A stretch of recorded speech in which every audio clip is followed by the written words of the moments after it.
5 people are tied to a railway track. You can't free them. There's no time. A runaway trolley is hurtling toward them, and in a few seconds it will reach them, and they will die. But you're standing next to a lever. Pull it, and the trolley switches onto a sidetrack. On that sidetrack, there's one person tied down. 1 instead of 5. Your hand is on the lever. The trolley is coming. What do you do? Take your time. Because the answer feels obvious. 5 lives matter more than 1. Pull the lever. Most people, ask this, say exactly that, without hesitating. You save the 5. You sacrifice the 1. The math is simple. The choice feels clean. But here's the question that quietly breaks it. The philosopher who invented this scenario didn't write it to test your math. She wrote it to trap you. Her name was Philippa Foot, and in 1967 she set this puzzle down on paper for the first time. Not as a brain teaser, but as a way to expose something hidden in how you decide who lives and who dies. And the trap only springs when she changes one small thing. So let's change it. Forget the lever. Now you're standing on a footbridge above the track. The same trolley is coming. The same 5 people are tied down below, about to die. But this time there's no sidetrack and no lever. There's only a very large stranger standing next to you on the bridge. He is heavy enough that if he fell onto the track, his body would stop the trolley. The 5 would live. You are not heavy enough, only he is. To save the 5, you would have to push him off the bridge to his death. Same math. 1 dies, 5 live. 1 for 5, exactly like before. So, do you push him? If you're like almost everyone, something just changed. The lever felt fine. The push feels like murder. Your hand, so ready a moment ago, will not move. But why? Why is pulling a lever that kills 1 person acceptable, while pushing a man to kill 1 person is monstrous? The outcome is identical.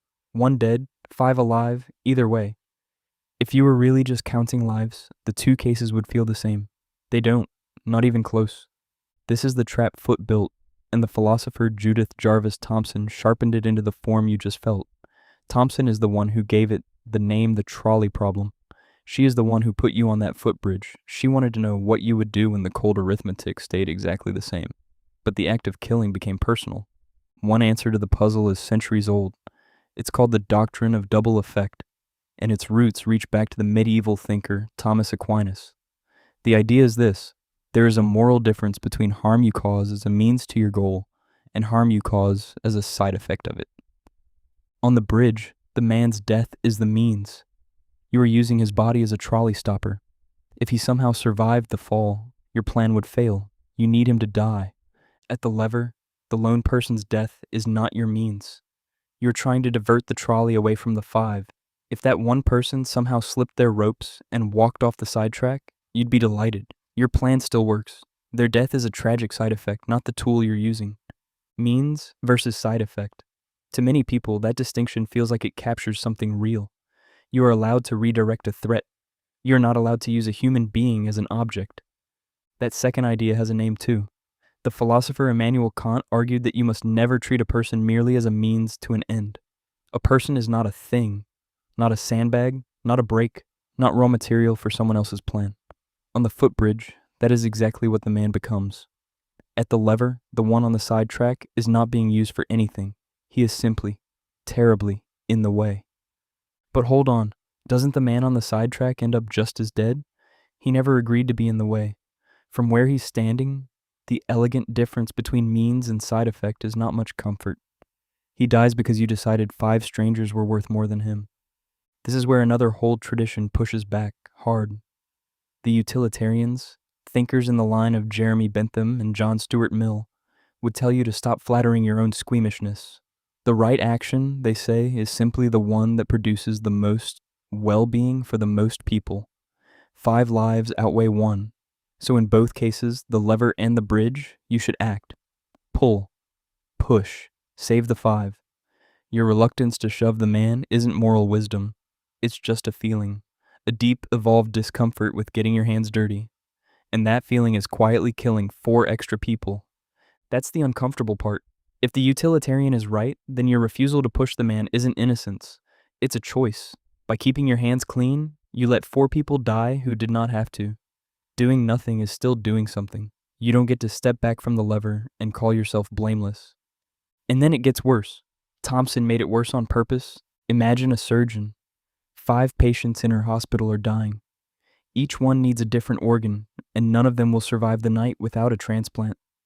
In the waiting room sits a healthy young man, there for a routine checkup. By pure chance, his organs are a perfect match for all 5. No one would ever know. She could quietly end his one life and save 5 others. 1 death, 5 lives. The exact same arithmetic as the trolley. Do you want her to do it? Almost no one does. The thought is horrifying. But if you said, pull the lever, if you said the numbers are what matter, then on what grounds do you stop the surgeon? She is running your math. 5 is more than 1. If saving the many justifies sacrificing the one at the lever, why not on the operating table?